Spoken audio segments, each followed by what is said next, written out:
All right, everybody, welcome to this podcast for Seven Figures Club. Today we have an amazing professional and entrepreneur, someone who's been very involved in the startup scene, in the health and the wellness industry, someone who has pivoted and done extremely well over the past 6 months. I'd like to welcome to the podcast Hailey Rowe and do a quick introduction on who she is. So for over 8 years, she's worked as a health coach and in business development for 2 rapidly growing health startup companies.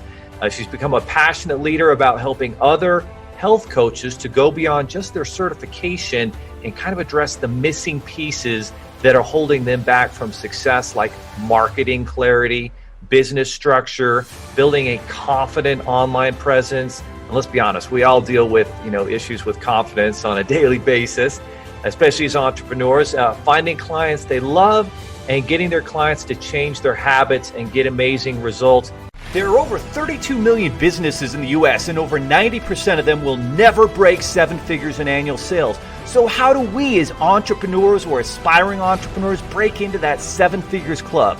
This podcast will relentlessly share the secrets, strategies, and tactics I've used to create 3 multi-7 figures businesses and bring in even more successful entrepreneurs than me to share their inspirational stories and tactics to success. You can create your dream business and life right now. So buckle up and let's go. I know on this podcast we have a lot of aspiring entrepreneurs, and some of you, I'm sure, are in the health industry. And so at the end of this, we're going to talk about how you can connect up with Hailey and how she can be an asset to help you, launch and build your own health and wellness business. Hailey, welcome to the podcast. Thank you. I'm excited to be here, Leo, and it sounds like you have a great tribe of listeners. We do. We're fortunate. Our focus is on, startups and aspiring entrepreneurs. So there's a lot in the community that have this idea and this love of entrepreneurship, but they aren't sure where to start. And so I'm excited to kind of, for all of us to listen and learn from your story today and kind of your background and how you, got started. And so what I always like to begin with is, what led you, speaking of confidence, right? What led you to have the confidence to kind of jump into the deep end and launch your own, health, basically business coaching startup? And how did you get that confidence? What was the background that said, hey, I've got the right unique product or service to really help people?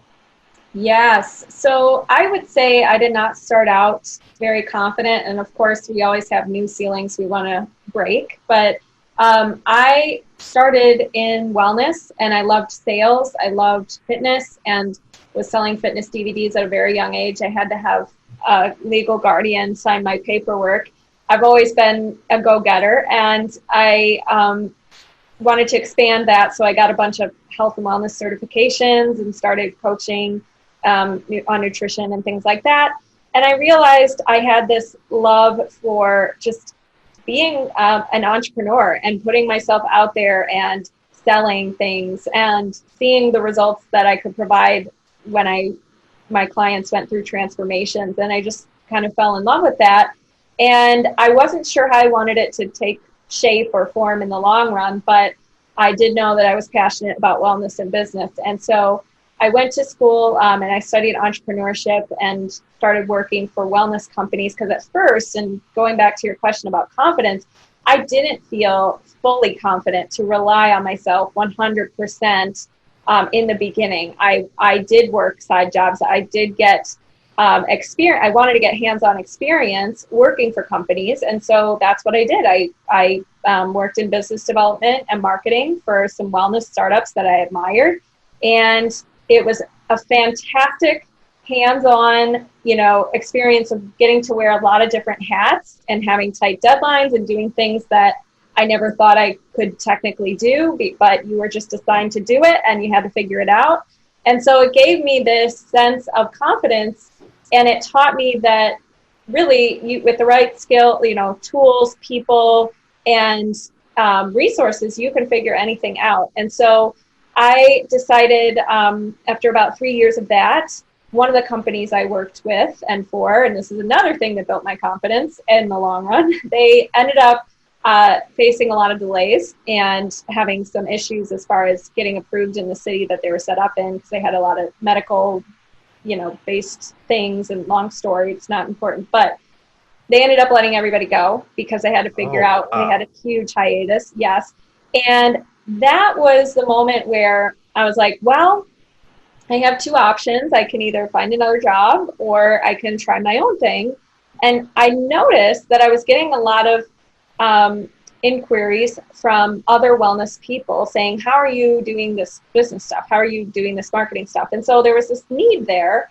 And I was like, well, actually, let's go with that. Let's maybe coach them. And so that's how I shifted into what I do today, which is marketing and sales coaching. And then also I have a done for you marketing service company. So it really transitioned out of a place of, well, the worst thing that could have happened when we all think about our careers, which is getting fired, happened. And so that gave me a lot of confidence because I was like, well, I already experienced the worst case scenario. So there's not much else I can lose. Right. And I think a lot of people have gone through that over the last few months where there's this realization that what I'm doing actually isn't the secure thing to do, because I think when you're weighing, well, should I start a business or should I just remain as an employee? And I actually like how you explained as we unpack this, that you did work, in these exciting jobs and industries. You weren't the business owner, but you were learning important skill set and building confidence in that skill set to be able to eventually become your own entrepreneur. And so when someone loses their job, because you think, well, that's the more secure, responsible thing to do. What did you realize in that moment versus, being an entrepreneur and being, starting your own thing versus a job in terms of security? What was your realization at that point? Well, here's the thing. I never want to shame. I think there's a lot of shame out there, of entrepreneurs being like, don't work a 9 to 5, it's be an entrepreneur. And I just think that is silly. Some people just don't want to do that. And there's reasons why, and it's valid. Do whatever you want to do. But I think for me, I did realize that even though I thought it was more stable to have a job, it's not. It's going to be hard either way. It's either going to be hard because you have a job that, you might get fired from and you can't control the work politics, and maybe you hit a limit in your career and you have to fit their schedule and you only get X vacation days, but you get health insurance and you get all these other things that are beneficial, right? So there's a trade-off. Or it's going to be hard to start your own business, put yourself out there, rely 100% on yourself, and have to build your own team, etc. You just have to choose which hard and which kind of unsecure things that you want. And the worst thing that can happen is a feeling of failure, a feeling of rejection, which you're going to have to face those feelings in whichever path you choose. No question. It reminds me of the story of Sarah Blake, the founder of Spanx, because she worked selling fax machines door to door while she was building her side hustle, which eventually became a multi-billion-dollar company.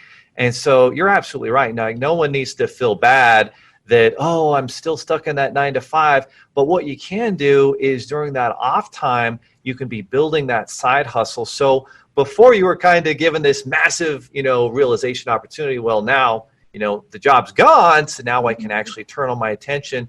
But what were you doing to kind of, build those skills and potentially be ready to launch a business, outside of those job hours when you were doing that? Yeah. So do you mean when I started my own business, how did I build up the skills and things?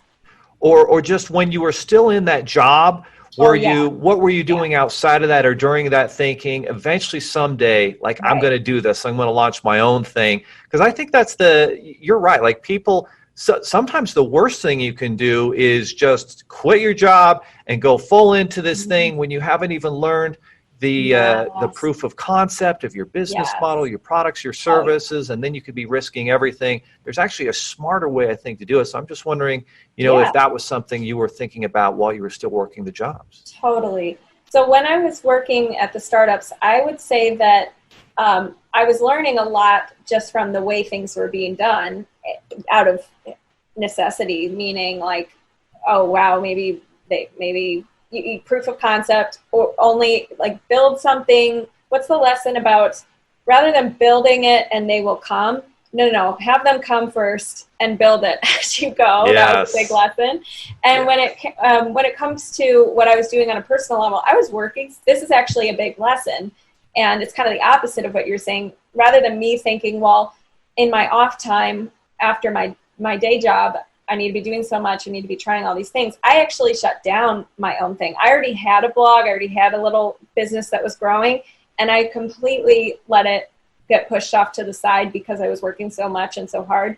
And so I realized that actually that was one of my regrets, was completely letting that side hustle go. Now, I don't know how I would have done it differently, just given the work schedule and obviously I'm not the kind of person who, if I'm into wellness, like who's like hustle and pull all-nighters, and that's just not me. And I ruin your health. Yeah. I don't think that's productive. Yeah, exactly. It's not. I got to have 8 hours of sleep, and I got to do my morning workout. Yes. And I'm not going to compromise that. And exactly. Me too. That's a big reason why I want to be an entrepreneur, so I can do things like that. But so anyways, that was a big lesson for me, and I actually wasn't doing what you're saying. Now, that said, I've always been into personal development. I've always listened to podcasts. I went to networking events sometimes. So I would say I wasn't completely, not doing anything, but that was one of my regrets, was I should have been building my side brand while I was working. So when you did take that plunge, the job's gone, and now you're launching this new business, what were some of the first obstacles that you faced, and how did you get over them?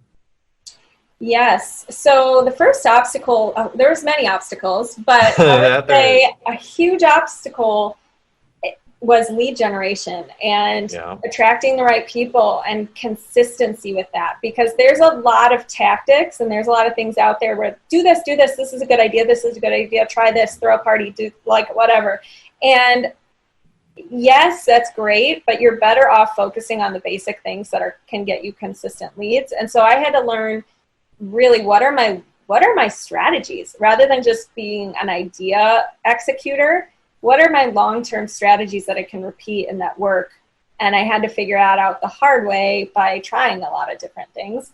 And so that was one big thing. And another big thing was managing yourself, to be honest, because you can have great strategy. You can go YouTube anything. You can get on the strategy is one thing, but managing your time, your energy, your not over analyzing things, not getting too attached because it's your business. So in other words, separating yourself from your business, meaning not being so sensitive that if you get rejection, or if you, overthinking your logo and just taking way too much time on silly stuff like that, you got to learn how to manage that, because you're in charge now, and you don't have a boss who can just say like, okay, the deadline's this, do this. And when you work at a company, you're less attached to, like, if they get a rejection or if somebody says no to what they offer, you're not as upset. Like, you're like, okay, well, that's just business. This is the numbers game, whatever. But when it's your own business, I see so many people, and even myself in the beginning, just struggled with that so much. Because it's your baby. It is. And so what did you do to get through that? And what was the key to getting those first few sales? Because those first few sales make all the difference. And then that confidence starts to build, and then you're on your way. Yeah. So the first few sales for me came after a couple things. One is building relationships, literally putting myself in front of people who I think I wanted to work with, inviting them to a call and talking to them. It wasn't Facebook ads, it was literally like, who do I know? Who knows who can I find online? And I just want to talk to them. So I'm a big person about relationships and building touch points and nurturing people with value. So I would have like a call with them and coach a little bit, give them an experience of what I do, and then invite them to the next step. So that's how the first few. But then I also would say, one thing that really helped when it comes to growing my business has been video marketing, like showing up online, right? And the last thing I would say is there's a difference. There's like feeling confident in myself and what I offer by doing market research. So I did something where I actually, because I didn't really know what to do or where to start, or I needed some ideas. And so I did market research, meaning I had phone interviews with people who I would want to work with in a low pressure way, and just ask some questions about like, what do you want? What do you struggle with? That kind of thing. And actually a couple of people who I did that with, because I felt a part of what I was building, and I was literally asking them, what do you want? And I'm making this. They actually became some of my first clients as well. So it sounds like you did a lot of research into finding out who is my dream client, who's my client avatar, and understanding, well, what are their pain points? And once you had an understanding of what those pain points were, then you could provide the solution. So one thing, one of my mentors, Russell Brunson, always says is the riches are in the niches. Did you go out there knowing that this was going to be your niche, that you were going to focus on working with health coaches, or did it start broader and then eventually come to that? How did that work? Really good question. So when it comes to niche, by the way, if your audience wants a free niche marketing training where it's going to help you get clear on your elevator pitch, go to haileyrowe.com. It's free. It's available there. And that's just HAILEYROWE.com. But when it comes to, did I know it was going to be health coaches?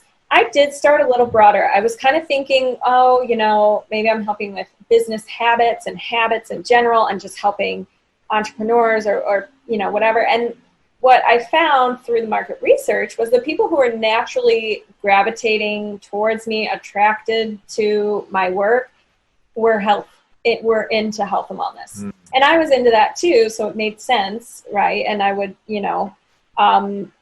talk to them like I understand them, right? So that's kind of how it came about from the research.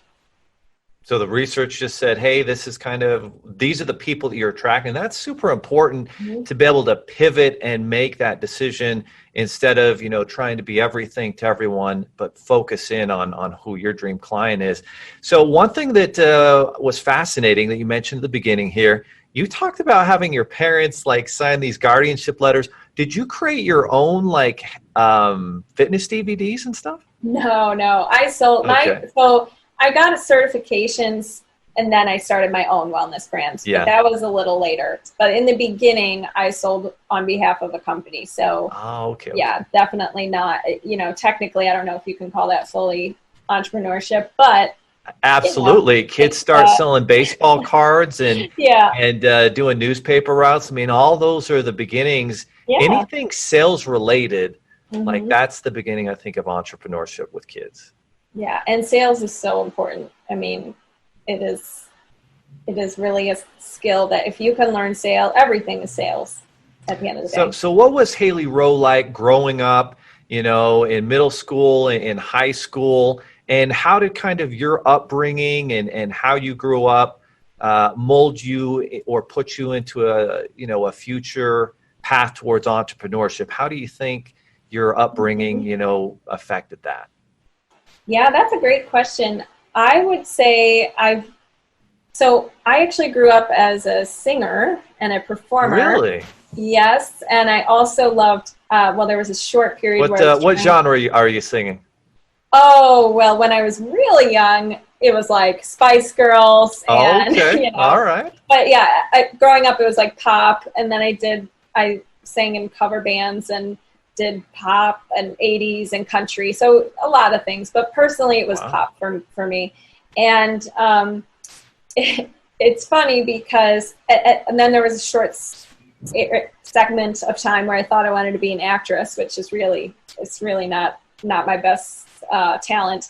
And I think that transferred a lot into sales and being a marketer, because I would go on auditions and I would have to try to sell them on me, give them an experience of my talent, right? And so it really, even though it's kind of a superficial little bit world where you're constantly just want me, it really did teach me about sales and communication and showing up and being professional.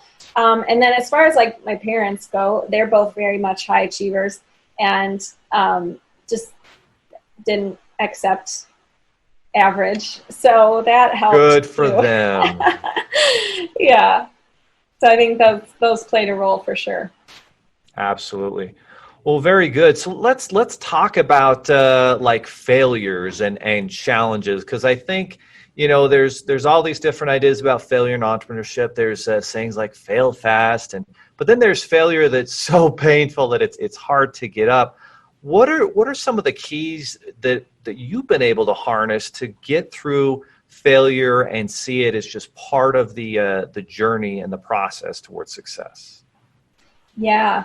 So there's a really good book called The Prosperous Coach. And in the book, they talk about how many no's are you getting? Because if you're not getting any no's, or you're not repelling people who aren't a fit for what you offer, you're really not doing much. Like, in order to get yeses, there's going to be more no's. In order to get wins, there's going to be more mistakes and failures. So the way that I see it, I don't see them as separate. I don't see them as good or bad. I see it as a joint. I mean, you can't have one without the other. And so one thing that's been important for me is having like a reset ritual. So if I know, like, you know, and to be honest, over time, you don't even need to do this anymore, because you're just like, it is like, I'm so over this. It is just another day with another mistake or thing that I need to learn. But in the beginning, I had to like set up something that, like journal prompts or things that would just reconnect me to why I was doing this and help me recover from rejection and you know, failures. So I would say, number one, just remember that you can't have one without the other. So you might as well get going. And then number two, I always believe that done is better than perfect. So that means that because otherwise, if you're not even willing to like, ask yourself in your business, what are you willing to feel and willing to have happen? Because if you are not willing to fail, if you're not willing to make mistakes, you're never going to put anything out there, because you'll just be waiting until it's perfect and overanalyzing it. And it's just sitting in your brain, and that's not benefiting anybody. Good stuff. So with the sales and the products that you build out and offer clients, are a lot of them, you know, one-time opportunities, or some of them recurring where they'll repeat over and over? How do you try and structure your business model so that you can count on, you know, money coming in? Yeah. So I work with clients. I have a couple different things. I do private coaching, which is more like a 4-month or 6-month option. I have a small group program that's 4 months. And then I have a monthly membership that's a little bit of a, you know, it's more of a recurring model. And then the other thing that I do with my marketing company, that's recurring because you keep your marketing going, right? Like, so we do content curation and we do lead generation on LinkedIn and ads and things like that. And so that's usually a monthly thing. So it's nice because I would say my top sellers are the private coaching and the group program. But at the same time, if somebody have the options that are more monthly recurring, if that's what they need. So that's super smart, because I think a lot of the problem that, you know, new entrepreneurs have is, you know, they might get a payment that comes in, they get a sizable chunk, and then maybe they kind of relax, they take the foot off the sales pedal. But if you can structure to where it sounds like you've got a structure where you have 4 and 6 months, and you know that during that period that client's paying, or you've got group products where you can reach groups and charge less, but have, you know, continuity and regular income. And how does that make you, you know, feel more secure when you know that you've got future sales? Yeah. How has that helped you? That was a big thing. That was a big thing, because I used to just kind of only offer the private, and it was just, oh, I hope it works out, you know, and yeah, they would split it up into a payment plan, but then it's just good to have a what's it called? Russell Brunson calls it the value ladder. Yes. It's good to have a client journey. And what I find is, like, a lot of my clients, for example, maybe they're not ready for private coaching, so they start with the monthly membership, they start making more money in their business, then they go into private coaching. And then after they graduate private coaching, they need to outsource because they're getting to that point. And so then they go into the marketing stuff. So it's nice to know that I have options and I really can support people in a variety of ways. Absolutely. Now, going back when you were talking about overcoming failure and challenges, you talked about journal prompts and kind of going back to that. What does that mean exactly? How does that help? Yes. So there's an excellent book called The Road to Less Stupid by Keith Cunningham. And have you ever heard of him? Or I've heard of Keith Cunningham, but not that book title. That sounds like a great book title. And you know what else is phenomenal? Every time I'm asking you these difficult questions, there's a book that you're recommending. We're going to talk about that in a minute. Yeah, I'm a nerd about that. So anyways, it's filled with journal questions. And it's really important as entrepreneurs to have thinking time, because so often we're in our business and we don't have that bird's eye view, or we're never thinking about the future. And in the book, he gives you these questions that you just wouldn't think of that get you thinking differently. So that's an example of like some great journal questions. Or another example would be, I love Dan Sullivan's Experience Transformer and Impact Filter. If you Google it, you can find the questions for free, like on a blog, or you can buy the little worksheet thing that he has. And so it takes you through turning a bad experience into a good experience, the Experience Transformer. And then the Impact Filter sets you up for something to be more successful. So for example, if you had a meeting or you wanted to make something work out, well, you do the Impact Filter. If you had a bad experience, or you're embarrassed, or you felt rejection, or you had a thing that turned out bad, you would do the Experience Transformer, and it gets you thinking about, like, what did I learn from this? What's good about this? If I had to go back, what would I do differently? Like, it's just questions like that. And I think as far as sorting out your thoughts, like if you're in a bad space or you're feeling like a failure, the reason why you're doing that is because you're adding all these thoughts to a circumstance or to a fact, right? And we don't have to do that technically. And so journaling kind of allows you to catch what are those things you're adding on to this circumstance, and what's going to allow you to start moving in a better direction and, not let these thoughts consume you.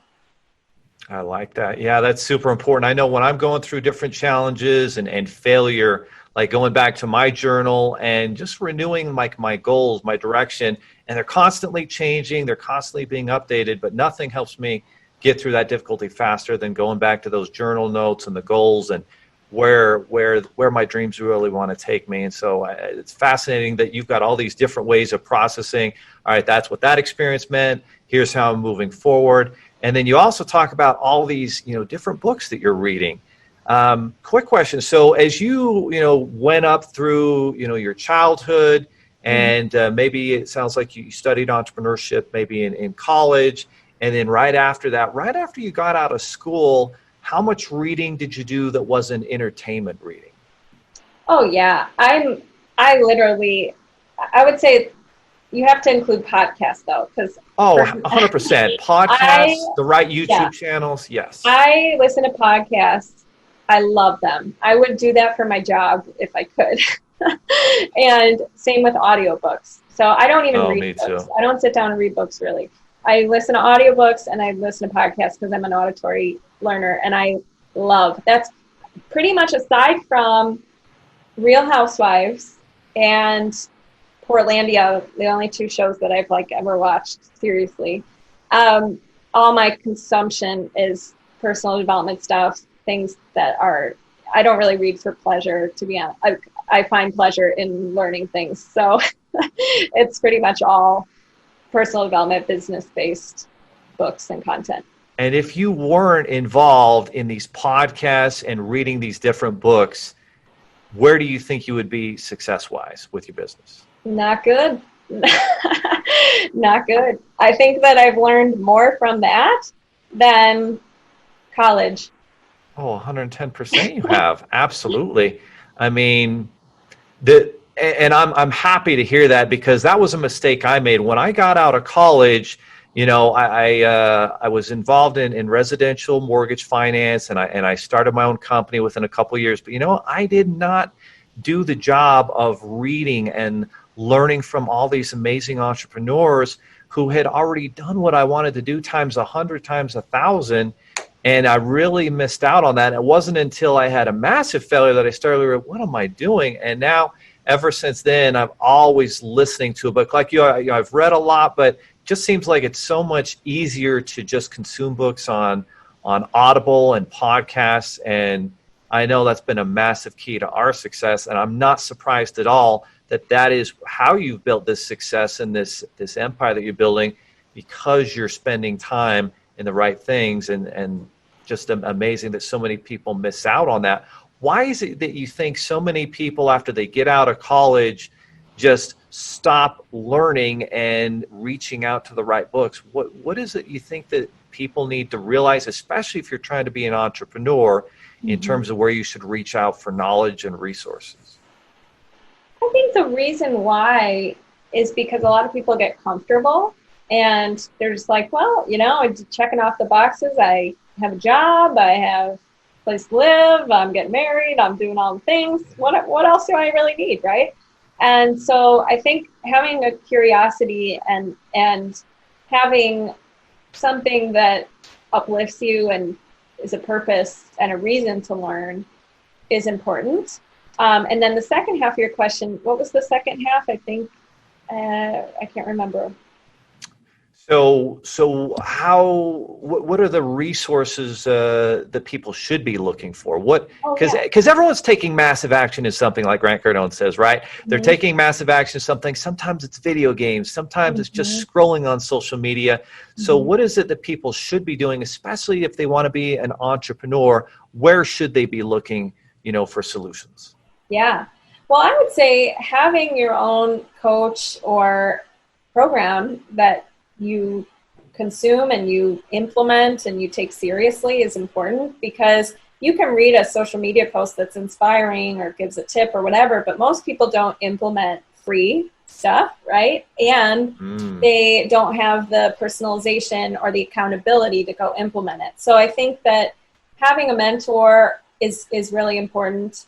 And I also think in general, just podcasts, YouTube, etc., but make sure that you're like, I have books where I have to read it twice because I feel like I need to grasp it. So I would just say, make sure you're taking what's useful and implementing it a little bit, and have your own way of doing that. Like for me, I keep a notes file in my phone, and then add something to my list for the week or whatever from it.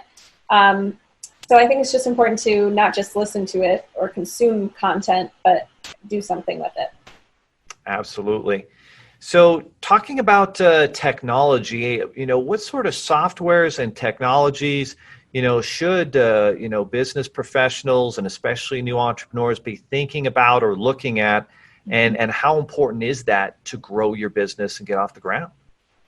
Yeah, well, I'm a big fan of using tools that make things easier and more automated, of course.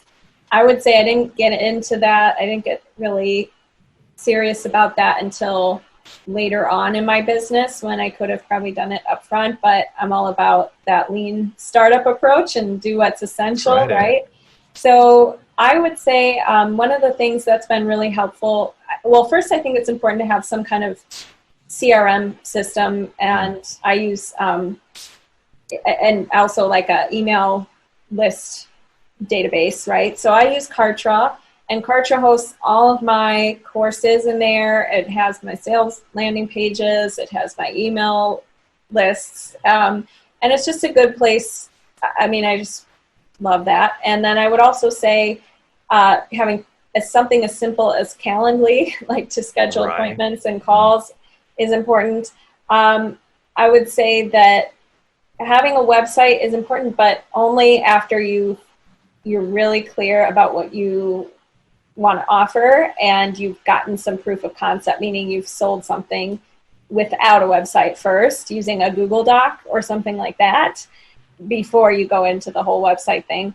And as far as other softwares, I use a lot of things. We use PandaDoc at my marketing company for agreements and things like that. That's pretty nifty. That's me up. That's up leveling for me. I'm like, wow, this is a step up from Google Docs. And Basecamp, we also use a good project management system. If you have a team, that's also important. Absolutely. And for example, like if you guys haven't been to her website, go to haileyrowe.com. Like your website is phenomenal. Who were you the mastermind behind all of that? And how did you create such a great looking website and your visuals? Like I think a lot of the times when you're dealing with health and wellness, like the visual images that you project are super important and vital. And for you to be teaching other health coaches, obviously important. So, I mean, how did that happen? How were you able to put together such a great site? Because people notice it. People notice if your site is top notch, and that's the first thing that they're going to judge you off. Yeah, you have like 5 seconds to make a solid impression. But I would say that with the website, just think about how do you want people to feel, what do you want them to know, and what do you want them to do? So as soon as they get to your website, how do you want them to feel? And does your colors, do your headlines, do your pictures reflect that? And then the second question, what do you want them to know? Well, right away, within the first 5 seconds or so of them coming to your page, you want them to know what the heck you do. And not in a cutesy, confusing way, but like a very clear, I help people do this, or, insert the key benefits of working with you. And the last piece is, what do you want them to do? Think about, okay, rather than overwhelming them with tons of calls to action, like, oh, book a call and sign up for this lead magnet and join my Facebook group, like this page. Rather than doing that, pick one main thing on your homepage that's the key thing you want them to do. Usually for some, it's booking a call. Now, I will say you can have a pop-up or an email sign up too. It's all good, but you don't want to have too many. And so with my website, this was pre-marketing company Hailey. This was just Coach Hailey. And so I had a great web designer, Amy from Anchored at Anchored Designs. I can introduce your audience if they ever want to connect with her, but she's lovely. And I came up, I had a clear idea of, well, in a website, you want to get across the 3 questions that I shared with you. And you want your top of your page is your most valuable real estate. So you want to really put the main thing you want them to do and know before they have to scroll anywhere. So those are some of the things that I took into account. Absolutely. And having an important team member that can do that for you. I mean, obviously at the beginning, you're trying to save money, but sometimes it's just more important to have a professional who can take your vision and then, actually bring it to life. Totally. Well, perfect. So in terms of work-life balance and especially when you're beginning as an entrepreneur and health and all these different things, like what is the key to having that balance in your mind and what have you learned throughout this journey that these are some of the keys that I have to do or I'm not going to actually be happy even if my business is succeeding? Yes. So I always call it, rather than work-life balance, I heard somewhere, and I don't remember where I heard it, probably a book again, work-life harmony. And the reason why I like that is because I think there's this expectation that you have to have work-life balance, and here's what it looks like for everyone. You do this on the weekends, and you do this during the week, and your work hours are this, and whatever, right? And I think that puts a lot of pressure on people, and people have different work styles and personality styles and things they want to do, and they have sprint seasons and they have relaxed seasons, and some people like a balance of both at all times, and other people like to work really hard for a short sprint and then take time off. So I think it's important to know and work with your natural strengths, personality type, and what ultimately you want your lifestyle to look like, rather than trying to create this sense of balance just because that's what you technically feel like you should be doing. So for me, there was a time where I was in a grunt phase and I literally worked on weekends a lot and I worked during the week, and I had a little bit of a season of that, and that's okay. I'm glad I did that because now it's much less stressful and I have a lot of things set up that I wanted to get set up. Versus now, I feel like I have a really good balance, and I've tried it, you kind of figure out your stride, and I figure out my most productive call hours and what are my days where I want to do back end stuff versus what are the days I want to be on podcasts and doing front end stuff. So I think you have to pay attention to how your energy works best, when you work best, when you're best at certain things. So in other words, if at the beginning of the week you're motivated and you're excited, that's when you should do your discovery calls or your big, things where you got to be rah rah. And so just thinking about those things is really important. Good stuff.